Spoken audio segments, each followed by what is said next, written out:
Olá!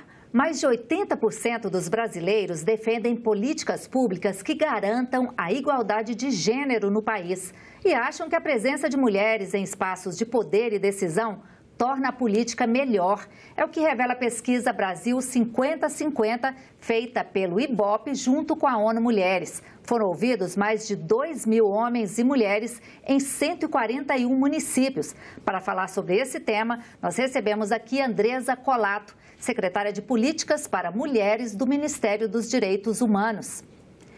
Este é o Cidadania Mulher, o espaço de debates das questões femininas. Secretária, muito obrigada pela sua presença aqui. Antes da gente começar a conversar, vamos ver um pouquinho dos números dessa pesquisa? Que a população pensa sobre a política de promoção à igualdade. 70% acham que só há democracia com mulheres nos espaços de poder. Quer dizer, 70% só acham que há democracia de fato com mulheres nos espaços de poder. O outro dado é que 77% propõem composição paritária nos parlamentos, ou seja, o mesmo número de homens e mulheres no legislativo, nos espaços legislativos. 78% querem igual acesso à educação e cultura e 81% pedem mesmas oportunidades de trabalho e salários. E tem mais um dado, que 76% defendem ensino de direitos humanos e direitos das mulheres. Bom, para a gente começar, eu acho que essa pesquisa ela mostra um grau alto, uma demanda alta por igualdade de gênero, não é isso? Isso, nós temos visto no papel esses dados, mas na prática não ocorre. Esses são os dados que nos mostram, inclusive, a realidade das urnas no Brasil nesse ano, quando nós vimos que as mulheres não tiveram, na sua totalidade, votações expressivas. Nós tivemos muitas mulheres candidatas por todo o Brasil, especialmente líderes de grupos, de coletivos femininos, que tiveram uma votação inexpressiva. Então, tudo passa exatamente pela educação e pela cultura. Nós vemos muitas vezes mulheres dizendo que não votam em mulheres. Isso é um dado muito grave. Nós precisamos, o mundo todo, essa pauta feminina dos espaços de poder das mulheres é uma pauta que tem se levantado mundialmente. Eu estive no início do mês no Fórum W20 na Argentina, que é o Fórum das Mulheres no G20, e foram destacados dados mundiais que quando da inclusão paritária ou aumento das mulheres nos espaços de poder, até o PIB é modificado. Então, isso é um dado muito expressivo. Nós vemos que as mulheres são a maioria dos empreendedores, as mulheres tocam os lares. Muitas vezes elas não aparecem nos negócios com o nome, mas nós sabemos que o trabalho é feito por elas. Então, é muito importante que a educação e a cultura do Brasil, especialmente, mude nessa questão. Nós vimos esse ano, nós tivemos sim um aumento das deputadas eleitas com passou de 51 para 77, né? Isso, e 7 senadoras, o que não alcança o número já existente por conta de algumas estarem concorrendo às eleições como vice-governadoras. Então, é possível que não tenhamos, inclusive, o número que nós temos hoje de 13 senadoras.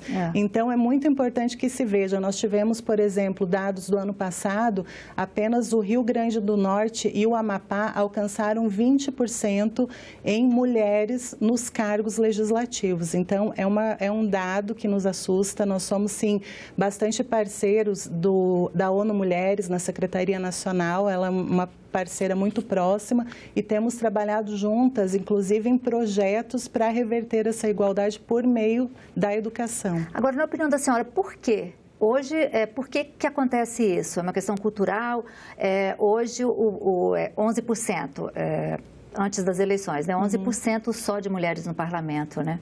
É um dado estranho, né? Nós temos visto e trabalhado bastante, nós temos na nossa secretaria alguns programas que tentam mostrar essa realidade, a importância desse dado, né, da paridade feminina, e nós não conseguimos, na realidade, nós esperávamos com essa educação, inclusive nós temos uma cartilha que distribuímos em todos os partidos políticos para mostrar a importância das mulheres no poder. Nós, como eu sempre digo, só uma mulher entende a fundo o que uma mulher precisa, né, especialmente em termos de direito. Eu sou também presidente do Conselho Nacional dos Direitos da Mulher e nas nossas reuniões que temos todos os anos, durante várias vezes discutimos isso, a dificuldade que temos de levar para as bases a importância do voto na mulher. Embora nós consigamos avançar, acreditamos que com a força e o apoio das mulheres na base, isso modificaria mais rápido. Por isso, eu sempre peço, quando vou a alguma palestra, algum grupo, alguma entrevista, que as mulheres aprendam a votar nas mulheres. É um voto útil, é computado. Muitas vezes o que a gente ouve é que mulher, não vai se eleger, eu vou perder o meu voto. Não é um voto perdido. Nós sabemos que existe avaliação, monitoramento desses votos. Então, os votos em mulheres, mesmo que quando não eleitas, elas mostram o poder e a força do voto feminino. Nós somos mais de 52% da população e também dos eleitores. Então, é uma dificuldade que precisamos transpor nessa questão. Agora, na Câmara aumentou um pouquinho, no Senado continuou o mesmo, nas Assembleias Legislativas aumentou um pouco também. Isso se deve a essa decisão do STF, do TSE, né, de destinar mais recursos, 30% de recursos para as candidaturas femininas e também um tempo maior de propaganda no rádio e TV. Isso pode provocar uma mudança a médio prazo? Isso é um início, né? Nós sabemos que o modo antigo do financiamento das campanhas era por adesão, geralmente de empresários. Então, como temos a dificuldade do apoio no voto, também tínhamos do financiamento. Então, eu acredito que muitas mulheres que antes não entraram na política por não terem essa possibilidade do financiamento próprio da sua campanha, hoje foram beneficiadas, sim, por essa questão que teve o recurso, né? Sim. O fundo eleitoral. Então, acredito que sim, foi uma boa isso para as mulheres. Muitas me relataram, eu participo de vários coletivos femininos e muitas relataram que, embora os valores que elas esperavam fossem maiores, sim, ajudou em muito na sua campanha. Esse projeto da ONU, o projeto 50-50, ele tem um objetivo que é de igualar essa participação de homens e mulheres até 2030. A senhora acha que isso é possível?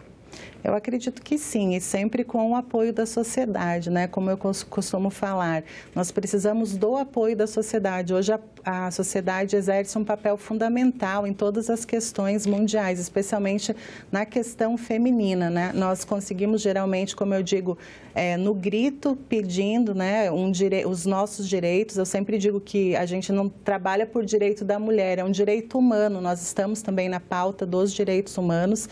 Então, a ONU, ela trabalha fortemente nisso. Inclusive, nós temos uma conversa, hoje eu vou para Roraima para fazer a verificação final da Casa da Mulher Brasileira.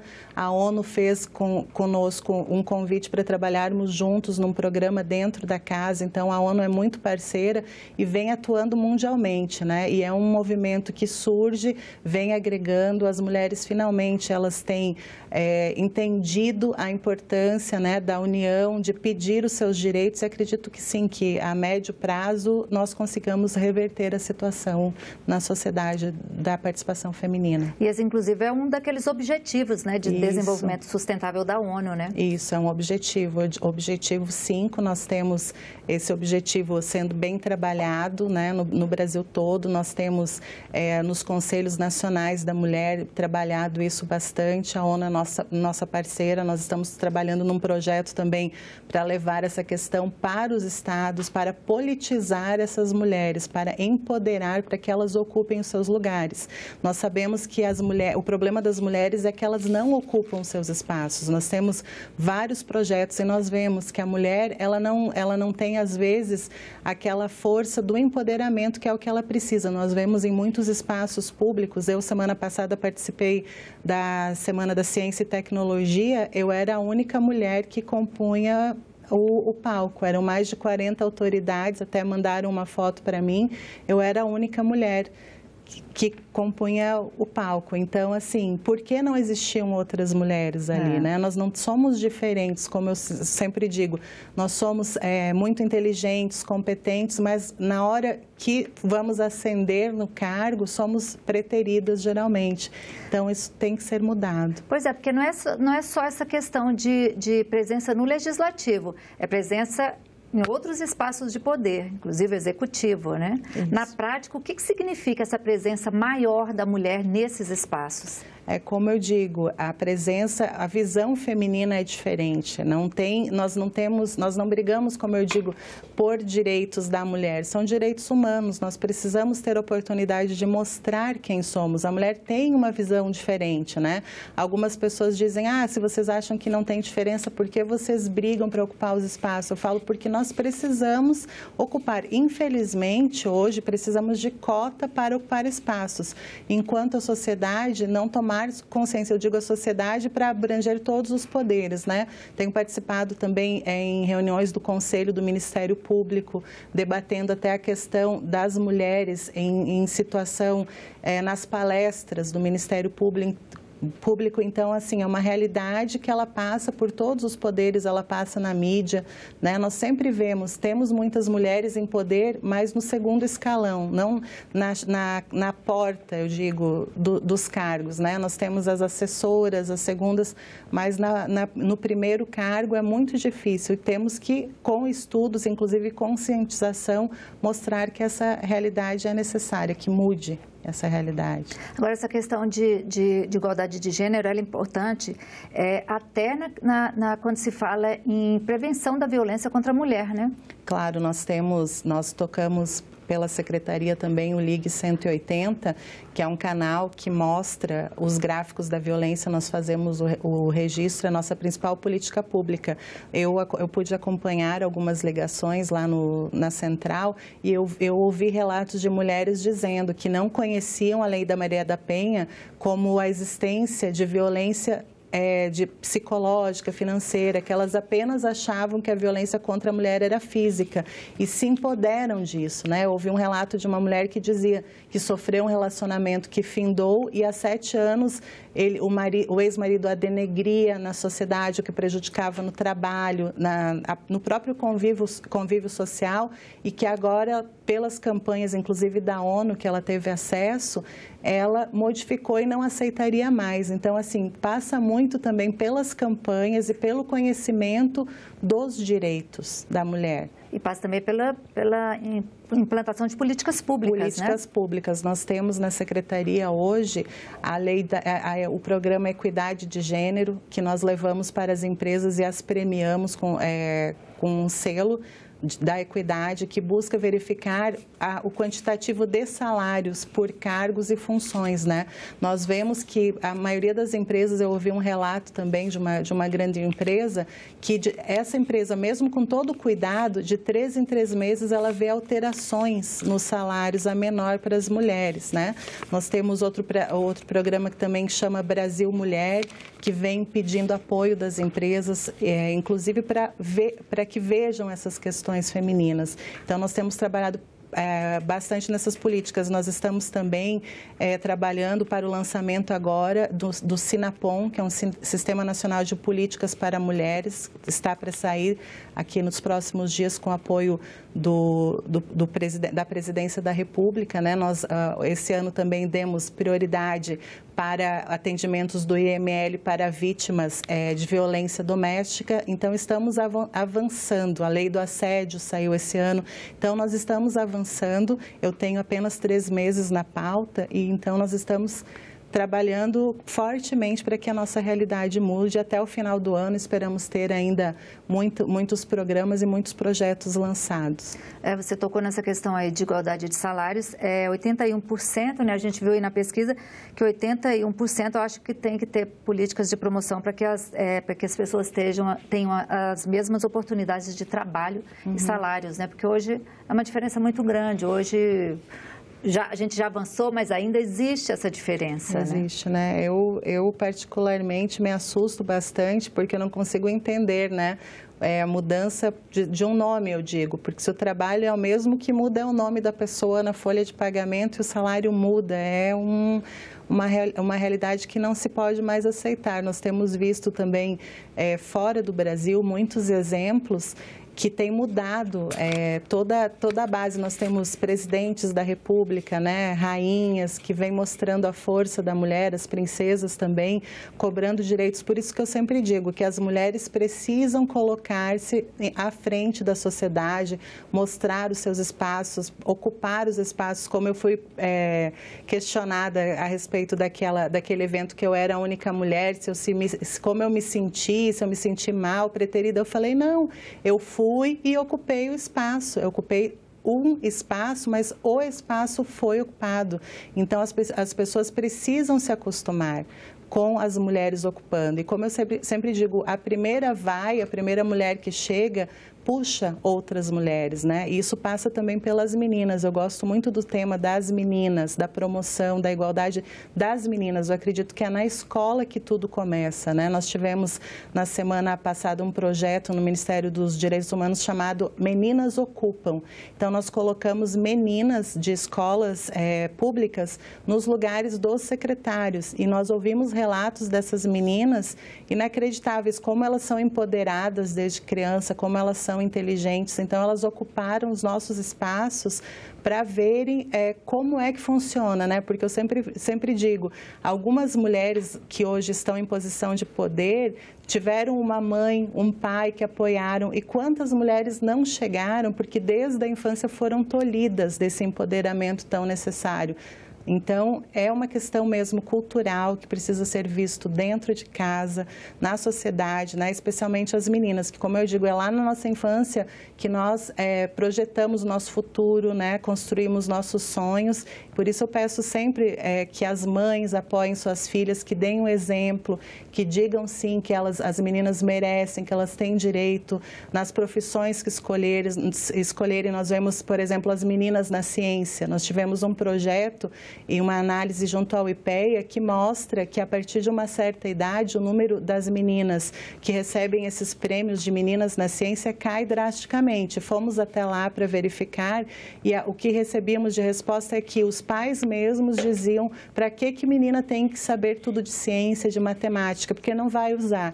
Então, assim, a gente vê que é uma situação arraigada na família, na própria família, né? Então, precisa ser olhado, eu digo sempre, da base. Aí a base é a nossa família. Quer dizer, como é mais difícil trabalhar a família, é um trabalho que tem que ser feito na escola. Na escola. Seria esse. Na escola também e na família. Existem os projetos, essas políticas voltados para a educação? Isso, nós temos projetos em andamento, inclusive com a ONU Mulheres, para essa questão de colocarmos nas escolas, no programa escolar, essa questão de gênero, né? De mostrar a importância da igualdade nas crianças, porque esses meninos e meninas que crescem hoje serão a sociedade do futuro. Então, crescendo já com essa visão da igualdade, essa visão paritária, acreditamos que nós não precisaremos trabalhar tanto no futuro para mostrar que a realidade necessária é a igualdade de gênero. Tem um outro dado aí de que 76%, acho que o governo deve promover ensino de direitos humanos e direitos de mulheres. Seria isso? Isso, estamos trabalhando nesse assunto também. Estamos avançando em trabalhos nessa questão com consultorias que propõem o planejamento, né, e curricular dessas questões. Nós sabemos que em vários estados a própria Polícia Civil leva a lei, eles chamam geralmente de a Lei Maria da Penha vai à escola. Então, eles fazem, inclusive a Polícia Civil vai às escolas, mostra através de palestras, mas não exatamente no currículo. Então, nós estamos trabalhando para levar também para currículo escolar essa questão da igualdade de gênero. Você acha que a gente já avançou, assim, o quanto, dá para quantificar o quanto a gente já avançou? Eu acho que quantificar é difícil, né? Mas, assim, a olhos vistos, nós conseguimos enxergar. É claro que foi pouco, ainda foi pouco, muito ainda é necessário, mas começamos, né? Como eu digo sempre, as mulheres começaram a enxergar o que elas podem, o que elas conseguem e que elas têm, sim, os direitos que têm. Então, a partir desse momento, tudo muda, né? Nós mudamos em casa, nós mudamos no trabalho, a gente vê hoje essa questão do assédio, né? A diferença do assédio, a diferença que tem da cantada, tudo isso, uma lei que mostra o que é, o limite.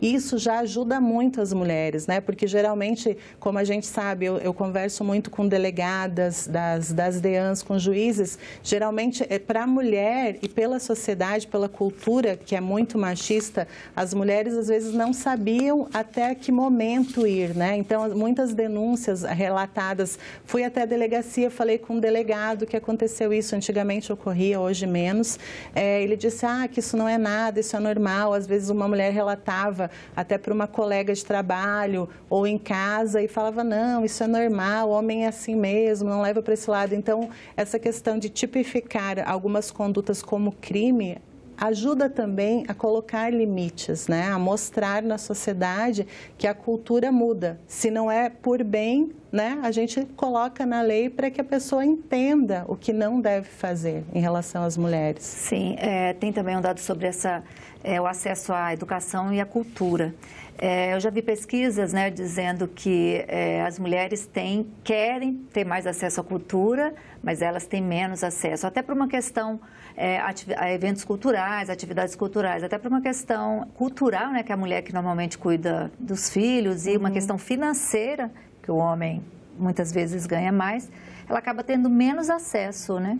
Isso, nós temos um projeto chamado Céu das Artes. São praças, espaços compartilhados em comunidades que temos teatros, cursos, etc. Eu participei de uma reunião em que eu ouvi os dados que geralmente mesmo as mulheres e as meninas não ocupam esses espaços, como foi colocado até pelos professores e por representantes de outros ministérios. A menina passa pelo espaço, enquanto o menino está jogando futebol, fazendo um curso de computação, a menina passa por ali e olha, porque ou ela teve o filho prematuramente na adolescência, ou ela está cuidando do irmão para a mãe trabalhar, ou ela tem os trabalhos domésticos. Então, a menina já não ocupa espaço, a mulher não ocupa espaço. Então, nós trabalhamos também com uma proposta na sociedade e nos nossos organismos de proteção à mulher e cuidado para espaços em que nós possamos colocar a mulher para se qualificar. Nós temos alguns programas também de autonomia econômica,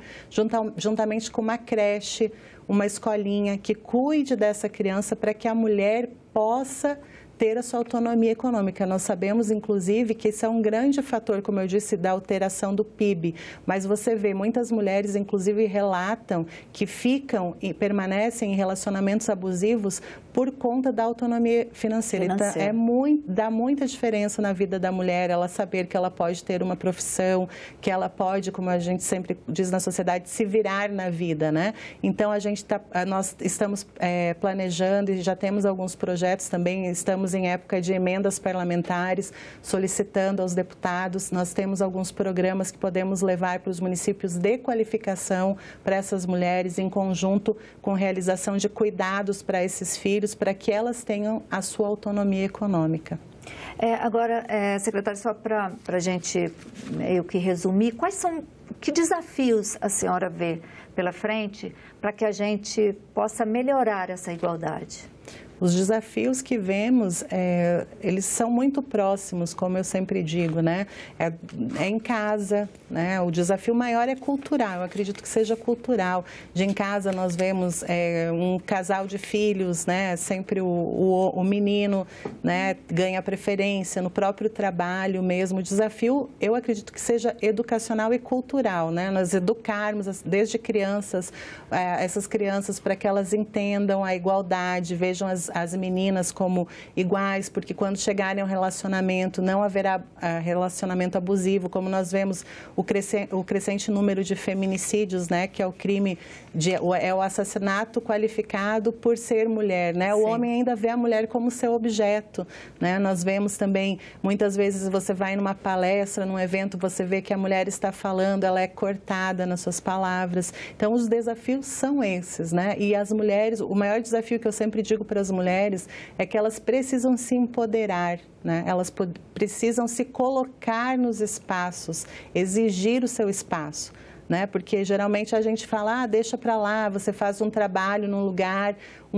os homens não têm medo, os homens vão à frente. Eu conversei esses dias com uma servidora da ENAP, ela dizia que ela fez uma prova por telefone, uma prova oral em inglês, que as mulheres, quando começavam a falar com ela, diziam, não falo inglês perfeitamente, eu não sei, se desculpavam por não serem perfeitas. E os homens não, eles iam, falavam muitas vezes, enrolavam, não eram como as mulheres, eram perfeitas, mas eles acreditam neles. Então, também essa é a diferença na mulher. As mulheres precisam acreditar em si, no seu poder, no seu potencial, e só assim nós conseguiremos a mudança necessária. Trabalhar a autoestima, Trabalhar a autoestima, isso é muito importante, muito importante.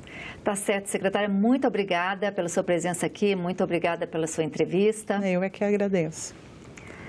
Para ver de novo ou copiar o link dessa entrevista, acesse senado.leg.br/TV. Para fazer algum comentário, crítica ou sugestão, telefone de graça para o Alô Senado, 0800 61 2211. Muito obrigada pela atenção e até o próximo Cidadania Mulher.